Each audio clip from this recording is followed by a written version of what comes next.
नमस्कार दोस्तों, आप सभी का स्वागत है आपके अपने चैनल एग्जाम मेल पर। आज की वीडियो में हम डिस्कस करने वाले हैं फिर कुछ यूनिक ट्रांसलेशन सीरीज से। और ये हिंदी से इंग्लिश में हम ट्रांसलेशन सीख रहे हैं, जिसमें आज ये एपिसोड 5 है। 4 वीडियोज हैव बीन अपलोडेड। आप चेक कर सकते हैं हमारे एग्जाम मेल चैनल पे। और ये जो वीडियो है वो डेली आपको मिल जाती हैं 6 AM पर। ठीक, बेसिक टू एडवांस डिस्कस करेंगे, जिसमें कुछ वीडियो जो मैंने डिस्कस कर दी है उनका लेवल क्या है वो आपको समझ में आ रहा होगा। और आप अगर आप भी इंटरेस्टेड हैं इंग्लिश स्पीकिंग करने में, तो ये वीडियो बिल्कुल आपके लिए बेनिफिशियल है। किसी भी सेंटेंस को हिंदी से इंग्लिश में बदलेंगे और बिना डिले किए वीडियो को स्टार्ट करते हैं। तो किस प्रकार के ट्रांसलेशन आज होने वाले हैं। सबसे पहला सेंटेंस आपके सामने है कि मानना पड़ेगा तुम बहुत ईमानदार आदमी हो। जब भी इस तरह के सेंटेंस आप बोलते हैं जिसमें आपको कहना पड़े कि मानना पड़ेगा आपकी अंग्रेजी बहुत अच्छी है, तो इसको हम डिस्कस करेंगे। साथ ही साथ एक ट्रांसलेशन डिस्कस करेंगे जब आप बोलते हैं सीधी सी बात है मैं तुम्हारी मदद नहीं करूंगा, या बोलते हैं कि सीधी सी बात है मुझे समय बर्बाद करने का कोई शौक नहीं है। या फिर एक और ट्रांसलेशन हम डिस्कस करेंगे जब आपको बोलना होता है कि वह फोन चलाने में मग्न है, या फिर हम फिल्म देखने में मग्न है, या फिर कह सकते हैं कि वह पढ़ने में मग्न है। इस सेंटेंस को ऐसे भी कहा जा सकता है कि वो पढ़ने में व्यस्त है, बिजी है। तो ये 3 टाइप के ट्रांसलेशन आज हम देखने वाले हैं। तो वन बाय वन स्टार्ट करेंगे, और मैं इस ट्रांसलेशन को इंग्लिश में ट्रांसलेट करने के बाद इसका जो फॉर्मूला होता है, जो इसका स्ट्रक्चर होता है, वो भी डिस्कस करूंगा, ताकि ये वीडियो के माध्यम से जितने भी आप ट्रांसलेशन सीखें वो बिल्कुल आपके लिए ईजी हो जाए। जैसे पहला ट्रांसलेशन है कि मानना पड़ेगा तुम बहुत ईमानदार आदमी हो।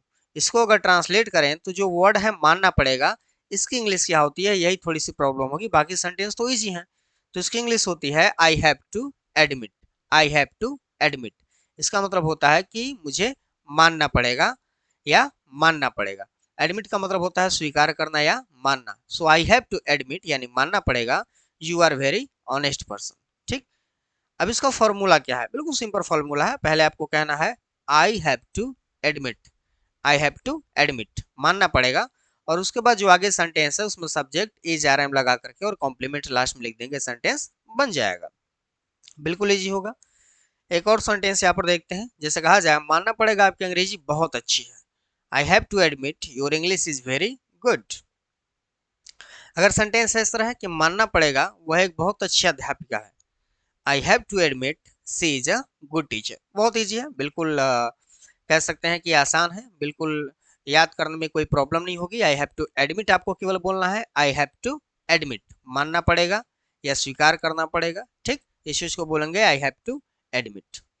टाइप 2 देखते हैं। टाइप 2 जो था वो कुछ ऐसे था कि सीधी सी बात है मैं तुम्हारी मदद नहीं करूंगा। बोलते हैं ना, बिल्कुल सीधी सी बात है मैं तुम्हारी मदद नहीं करूंगा, सीधी सी बात है मैं वहां नहीं जाऊंगा। ठीक, तो इसको ट्रांसलेट करते समय कुछ ऐसे बोलेंगे इंग्लिश में, इट इज क्वाइट सिंपल। इसका मतलब होता है सीधी सी बात है, यह बिल्कुल सीधी सी बात है। It is quite simple. I will not help you. अब इसका फॉर्मूला क्या होगा। इसका फॉर्मूला सीधा सा ये है कि पहले आपको बोलना है इट इज क्वाइट सिंपल, यानी बिल्कुल सीधी सी बात है। और उसके बाद जो भी टेंस इस्तेमाल हो रहा है, जैसे यहाँ हो रहा है कि मैं तुम्हारी मदद नहीं करूंगा, ये फ्यूचर इंडेफिनिट है, तो I will not help you. ठीक, अगर कोई और टेंस रहे तो आप उसको भी कन्वर्ट कर सकते हैं, बट सबसे पहले आपको बोलना होगा इट इज क्वाइट सिंपल, यानी सीधी सी बात है। आगे देखते हैं। अब अगर अगला सेंटेंस हम देखें, सीधी सी बात है मुझे समय बर्बाद करने का कोई शौक नहीं है। या फिर सेंटेंस रहे कि सीधी सी बात है वह मुझे पसंद नहीं करती है। तो पहले सेंटेंस को इंग्लिश में ट्रांसलेट करेंगे तो बोलेंगे इट इज क्वाइट सिंपल, यानी सीधी सी बात है मुझे समय बर्बाद करने का कोई शौक नहीं है। इस तरह के ट्रांसलेशन मैंने डिस्कस कर रखे हैं ट्रांसलेशन सीरीज में, या आप जा करके वीडियो में चेक कर सकते हैं। यानी जो वीडियो मैंने पहले अपलोड कर दी है उसमें इस तरह के ट्रांसलेशन मैंने डिस्कस कर दिए हैं, जिसमें हमने डिस्कस किया था। जैसे कहा जाए मुझे पढ़ने का शौक नहीं है, मुझे खेलने का शौक नहीं है, या फिर कहा जाए कि मुझे तुम्हारे साथ जाने का कोई शौक नहीं है। इस तरह के ट्रांसलेशन मैंने डिस्कस कर दिए हैं। और उसी को फिर यहाँ पे अगर हम ट्रांसलेट करें तो सीधी सी बात है का ट्रांसलेशन हो जाएगा इट इज क्वाइट सिंपल, मुझे समय बर्बाद करने का कोई शौक नहीं है। I am not interested in wasting time. जब आपको बोलना होता है कि मुझे कोई काम करने का शौक नहीं है, तो आप बोलते हैं I am not interested in, और उसके बाद जो भी वर्ब है उसमें आईएनजी लगाते हैं, यानी वर्ब है बर्बाद करना तो हो जाएगा वेस्टिंग, और लास्ट में लिखेंगे टाइम। अगला सेंटेंस जो है सीधी सी बात है वह मुझे पसंद नहीं करती है। So it is quite simple, यानी सीधी सी बात है शी डजंट लाइक मी, वह मुझे पसंद नहीं करते हैं, ये प्रेजेंट इंडेफिनिट का टेंस है। तो थोड़ी बहुत अगर आपको जानकारी टेंस की होती है तो ये वीडियो आपके लिए और भी ज़्यादा आसान हो जाते हैं। मैं कोशिश करूंगा कि जल्दी ही टेंस की एक वीडियो बिल्कुल इजी वे में आपको प्रोवाइड करा सकूं। ठीक, आइए ट्रांसलेशन 3 देखते हैं, टाइप 3। टाइप 3 जो है वो एक वर्ड होता है इनग्रॉस्ड इन या बिजी इन।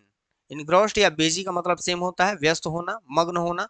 ठीक, एक सेंटेंस देखते हैं, जैसे कहा जाए हमारी अध्यापिका स्वेटर बुनने में मग्न है। ये तो बहुत कह सकते हैं कि रियल चीज है, एक रियलिटी है हमारी सोसाइटी की।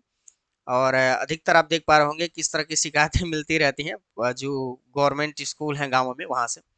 तो हमारी अध्यापिका स्वेटर बुनने में मग्न है। ठीक, इसको अगर ट्रांसलेट करेंगे तो हो जाएगा she is engrossed in knitting sweaters. She is engrossed in, सबसे पहले जो बीजी है उसका नाम लिखेंगे स्टार्टिंग में, यानी हमारी अध्यापिका। एक मिनट, यहाँ पर थोड़ा सा प्रॉब्लम है। यहाँ हमारी अध्यापिका हमारा सब्जेक्ट है, तो यह होना चाहिए आवर टीचर। ठीक, our teacher. Our teacher is engrossed in knitting sweaters. She की जगह पे लिख लेंगे our teacher is engrossed in knitting sweater। Okay, formula क्या हो जाएगा, सबसे पहले आप सब्जेक्ट लिखेंगे, जो व्यक्ति किसी काम में बिजी है उसको। उसके बाद आप लगाएंगे is are am was were, अगर आपका प्रेजेंट में है तो इज आर एम, पास्ट है तो वाज वर। उसके बाद लिखेंगे इनग्रॉस्ड इन, यही मीनिंग है मग्न होने की, engrossed in.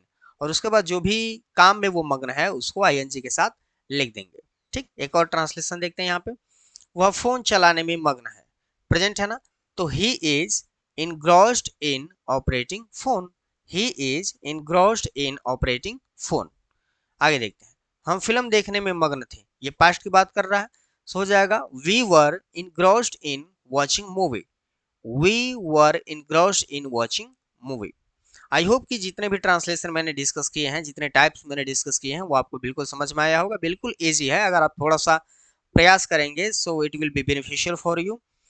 And if you want to video like this, you can subscribe the channel and hit the bell icon to get regular update from this channel।